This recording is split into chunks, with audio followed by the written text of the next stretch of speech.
بعرف انه الدنيا اخر شهر وما معك مصاري، بس بدي اطلب منك طلب. شو بدك تطلب اذا بتعرف انه ما معي مصاري؟ لا هو هيك طلب بسيط وانت كفو بتقدر عليه. يا امي ابوك لو معه بيعطيك، لا تضغط عليه. لا اتركيه، خليني اشوف لوين رح يوصل. في تحت ايدي سكوتر كهربائي خارق على كيفك، ولك حتى لو سكوتر بيطير طيران. ما معي مصاري من وين؟ طيب اسمع ميزاته بالاول بعدين قرر. امي حبيبي المجاري السمعية عندك معطلة، ما بتسمع، بيقول لك ابوك ما معه، يعني ما معه. خليه يكمل كلامه لشوف. كمل. هاد السكوتر ياباني، الفرام تبعه هيدروليك وبينطلق من السرعة 0 للسرعة 20 خلال 4 ثواني بس. يعني فيك تقول بوغاتي بس على شكل سكوتر. كل الحبات انباعوا وضلت اخر حبة.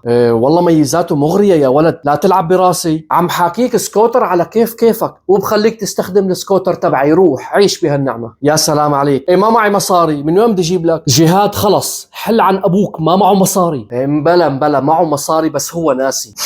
ولك الدنيا اخر شهر ما معي مصاري، من وين بجيب لك؟ امبارح كنت قريب من مطعم سهرني وفرفشني، شفت واحد يا الله شو بيشبهك.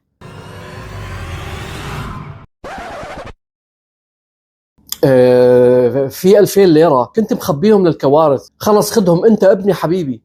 يخلي لي اياك يا رب. كفو.